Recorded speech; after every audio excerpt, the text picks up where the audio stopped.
Hello.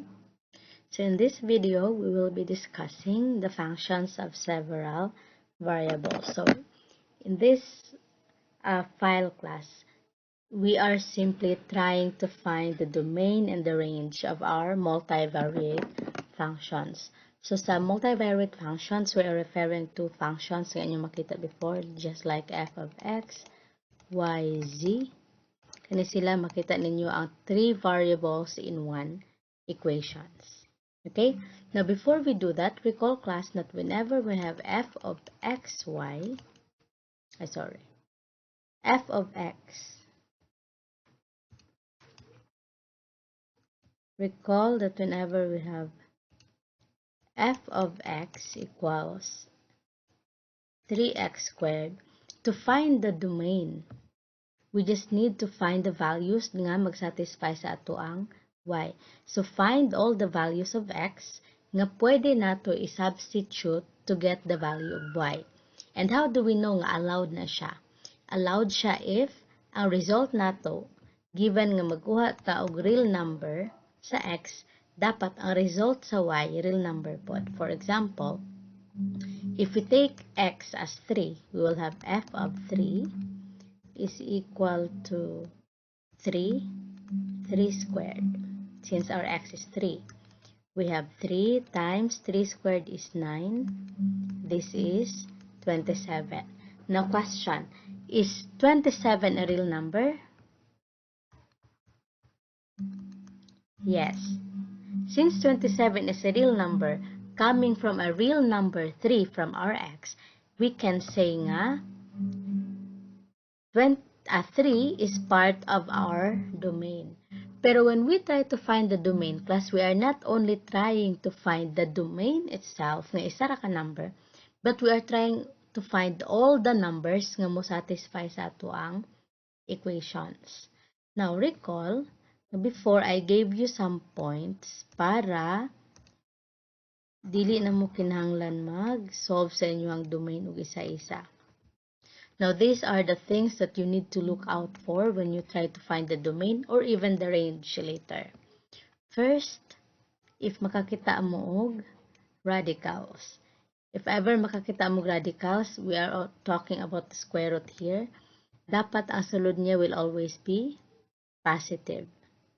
So, ang imuharang pangitaon diri nga mga numbers are the numbers that will give you positive result sa sulod para you can take the square root.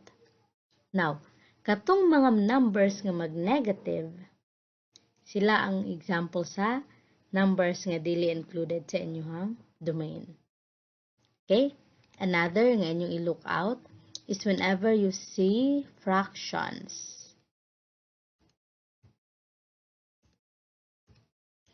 Suppose we have sa fraction nato class like 1 over x. Ang dili pwede dire, we have 0, di ba? Dili pwede si 0 diha, x equals 0.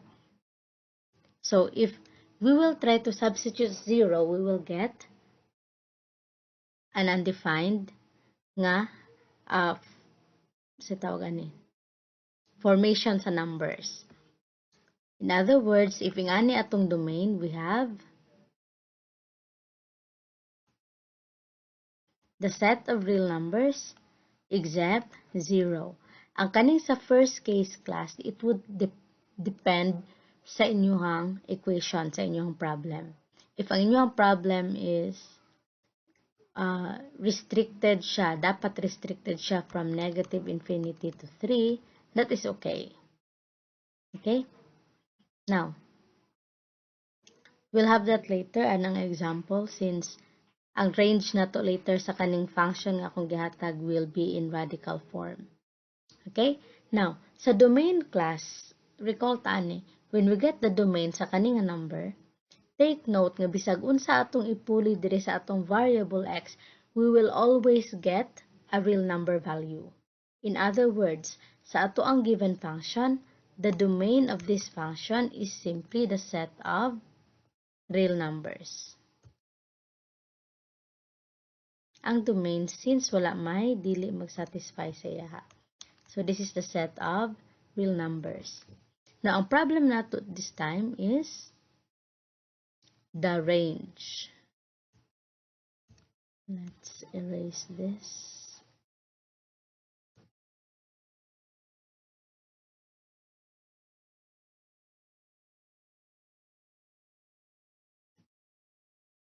Okay. Now, how do we find the range?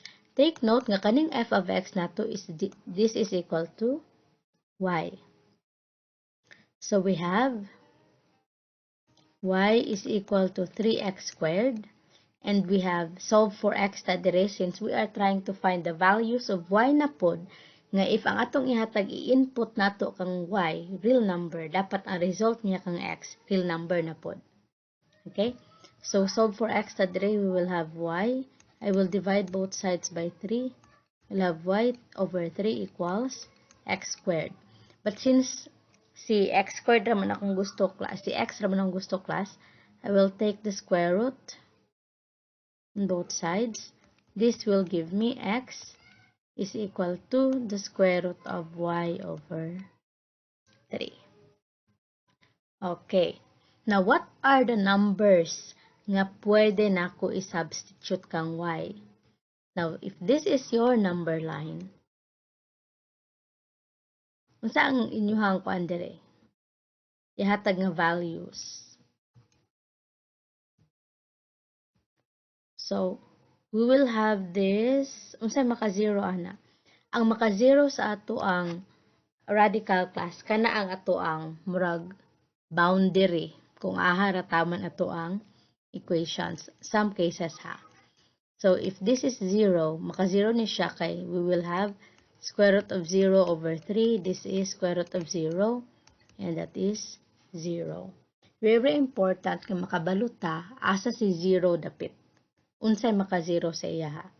Because, whenever we have radicals, after kang 0 class, mga negative na dayon, di ba? And, sa pika side, positive. Ang gusto nato nga sulod sa radical, positive. Okay, so that's why si 0 ang atong murag critical nga number dire. Nga siya ang maghatag sa ato og like basis sa ato ang mga i-substitute nga numbers. Now, given nga naa natay kaning atong center point diha nga value for x, kay mo ay maka-0 sa atong rational expression, let's have a sample gikan diri sa left side sa atong 0, which is negative 1. Now, if x is negative 1, sorry, y, di ay, the square root of negative 1 over 3, this is an imaginary number since naka-radical ang negative number, naka-square root. Now, so in other words, kung pulihan po nato ni dirig negative 2, you will have the same answer nga imaginary. So these numbers here are not included sa inyong solution for your range. Now, what if magkuha tag positive? We have x is equal to the square root of 1/3. This is a real number. Since this is a real number, we can conclude that kaninga value is okay siya for our range. If we put 2 dira, we will have the same, we will have the same result nga real number gihapon. So what will be our range this time? This is range, this is the symbol for the real number. So unsa atong range class? Our range is ranging from 0 to positive infinity. Naka-follow? And kani siya class, naka-close interval ni siya sa 0, naka-bracket, since included man si 0 nga pwede. Pwede i-substitute. If dili pwede si 0, we will use parenthesis, meaning it's an open interval. Okay, so this time, let's have the definition of functions of two variables. Now, take note, class, before that whenever we have f of x, this f of x is equal to y. And your f of xy this time is equal to z. So I am saying this class since you have to remember nga pwede ninyo i-interchange ang inyong name sa function to your variable z. Okay? Now, as I have given to you kanina sa example, we have this time lang ang domain is the pair xy and your range is z. Okay. Now, suppose let's have this example. We have letter A, f of xy is equal to 3x plus 5y plus 2. Now, remember, when we try to find the domain, we give values to your x and y kay sila man ang letter sa sulod sa inyong f, diba, sa function? Now, naabay naka-radical dire? Or, fraction? If wala mo nakita class, that means ang inyuhang domain here is the r squared or the r cross r. In other words, you have the set of all real numbers in your xy plane. Sa inyong domain, pwede mo magkuha diha og bisag asa. Now, let's try to find the range. Sugi ka na pud kang z, padulong kang xy. So, dili tagikan ron. Now, makabalo ra taan ni class sa iyang range if naatay value kang z. However, since medyo complicated ba ng problem and dili man ta pwede hatag og specific example for both x and y, we can assume nga pwede nato i-set si y to 0. Ngano man class? Setting y to 0 will give us, di ba, f of xy is equal to z man, no? And this is equal to 3x plus 5y plus 2. Now, setting y to 0, we'll be left with z equals 3x plus 2. Solve for x dayon ta. Z minus 2, ako ni-transfer si 2 diha, equals 3x over 3 over 3. X will be z minus 2 over 3. Now, question. Naa ba tay denominator z diri sa atong equation? Since wala, therefore, we can say nga ang atong range is the set of real numbers. If you would ask, pwede ba nga si x atong iset to 0? Pwede. Okay? So, in other words, ang domain nato ani is r squared and ang range nato is r. Again, ang inyong domain is the r cross r or ang inyong ordered pair. Mo lang nakaingani og form. Ang inyong z or your range is a single number. Mo nang isa ra na siya ka r diha, dili r squared. Okay?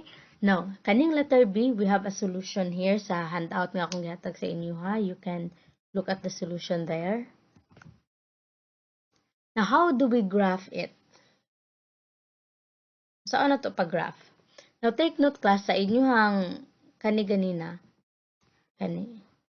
Nani siya dito domain and range na, so I will not discuss that. So, naate domain diha, which is this. And ang range na to, I will not emphasize this one, giunsa na to pagkuha since naano ni sa inyong handout.